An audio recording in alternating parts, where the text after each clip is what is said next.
તો હર હર મહાદેવ મિત્રો, કેમ છો? તો આજે રાત્રે વરસાદ જેવું હતું એટલે કાંઈ પાણી પાવાનું થતું નથી આપણે. અને આજે જવું છે ગામમાં. શ્રદ્ધાબેન ને શીતલબેન નીકળી ગયા છે હાલીને, એટલે હું પાછળ જાઉં છું ગાડી લઈને.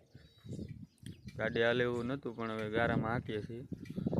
તો આગળ જઈ અને ગામમાં મળીએ સીધા આપણે.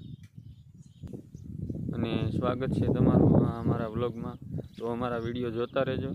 તો ચાલો,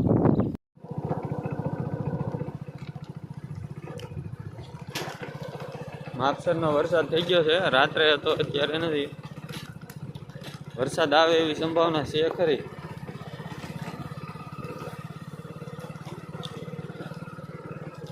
હા, ડુંગળી જોવો મિત્રો કેવી છે, હાઈ ક્લાસ.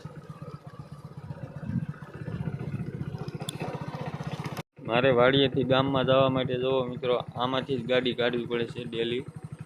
બહુ પાણી પણ સામે ઊંડું છે, એન્જિન ડૂબી જાય એટલું. અને અહીંયા પણ ગારો છે. ડેલી અહીંથી જ પસાર થવાનું રહે છે વાડીએ અને ગામમાં જવા માટે. આ નદી છે.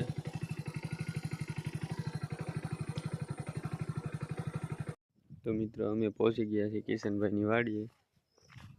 અને આ છે અબુલ બાબુનું મંદિર. ને માલ સરે છે આમ બાજુના ખેતરમાં રેડિયા. કિશનભાઈ આ વાડી હોવા જોઈ, ડુંગળી નેદવાની હતી એટલે.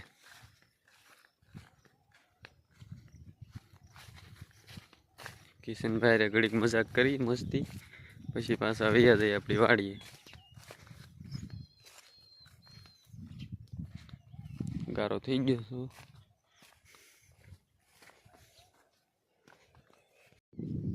આ કિશનભાઈની ડુંગળી છે. હવે સારી થઈ ગઈ છે, હવે બહુ સાતી નથી. અને આ વણ છે, સરસ છે.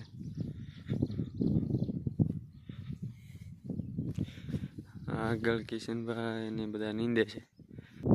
કિશનભાઈ ને વણ સારું છે, પણ કહી દીધા ને. કિશનભાઈ મસ્તી કરી. યુટ્યુબર જો ને દે, મોટા યુટ્યુબર. વરસાદના ગારામાં ને તો પડે. હા, એના પગમાં ગારો જોવો તમે. આજે રાત્રે વરસાદ આવી ગયો મિત્રો. તમારે આવ્યો તો? ધોમ વરસાદ આવ્યો યાર. અમારે નહીં થયું. અમારે જો ને વરસાદ આવી ગયો ને હવે ગારામાં કઈ લાગ આવતો ને નેદવામાં. બહુ પારવી થઈ ગઈ ડુંગળી. આમાં રોગ આવી ગયો, બાફ્યો ને એવું બધું આવે ને. એને હિસાબે બધી પારવી વહી ગઈ. આજે વરસાદ તો આવશે. કેવું વરસાદ આવશે. અને સંજયભાઈ આપણો કપા દેખાડો.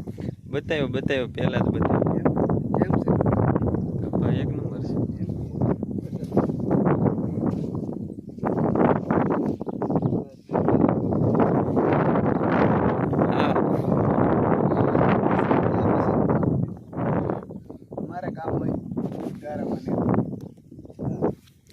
તો મિત્રો જોતા રહેજો અમારા વિડીયો. હવે મળીએ કંઈક નવા વ્લોગમાં અને નવા વિડીયોમાં.